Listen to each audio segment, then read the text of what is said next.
থামছেই না স্বজনহারা পরিবারের শোক। গেল বছরের জুলাই মাসে ঘটে যাওয়া বৈষম্য বিরোধী আন্দোলনে দলমত নির্বিশেষে প্রাণ হারিয়েছেন যারা, সেই শূন্যতা আজও বয়ে বেড়াচ্ছেন স্বজনরা। বুলেটে প্রাণ হারানো কেউ একমাত্র উপার্জনকারী, আবার কেউ একমাত্র সন্তান। মোহাম্মদ হানিফের ক্যামেরায় শোকার্ত পরিবারের গল্পই তুলে ধরেছেন Aditya Mamun. I am Ox.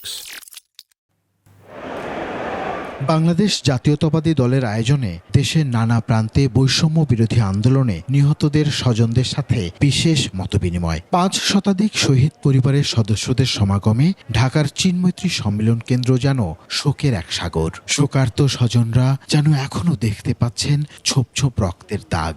অদৃশ্য আর অপূরণীয় ক্ষতই এখন তাদের সারা জীবনের শূন্যতা।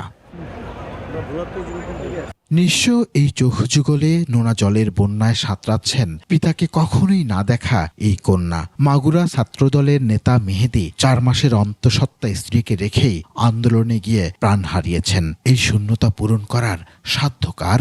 শহীদ মেহেদী হাসান রাবি আইএসপি ব্যবসায়ী ছিলেন, ছাত্রদলের ফার্স্ট জয়েন্ট সেক্রেটারি ছিলেন। ছাত্রদলের পক্ষ থেকেই উনি প্রোগ্রামটা অ্যারেঞ্জ করছিলেন।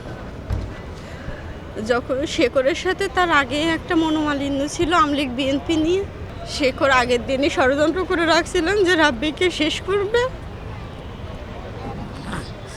শেষ করছে। ঢাকার মোহাম্মদপুর, মিরপুর, বাড্ডা কিংবা রংপুর, দৃশ্যগুলো একই সুতোয় বাঁধা। কেউ হারিয়েছেন ভাই, স্বামী কিংবা সন্তান। তাদের দুঃখের রং এক, কেবল ভিন্ন রূপ ও আবহ।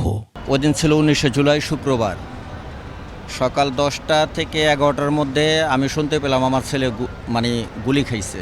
মরার আগের দিন বলি যে মা ওই পাসপোর্ট নিয়ে আসে জমা দাও, নাই সৌদি চলে যাবানে। আর শুক্রবারে হচ্ছে যে জুমার নামাজ পড়িছে, নামাজ পড়ে বাসায় গেছে, খাইছে, 3টার দিক নামিছে, 3:30টার দিক মারা গেছে।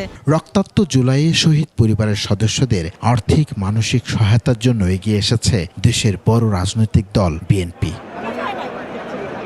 কোনো সাহায্য সহযোগিতায় হয়তোবা সন্তানহারা মায়ের শূন্যতা পূরণ করতে পারবে না, তবুও এই যে হাত বাড়িয়ে দেওয়া, এই প্রচেষ্টাই হয়তোবা বাঁচাবে মানবতাকে।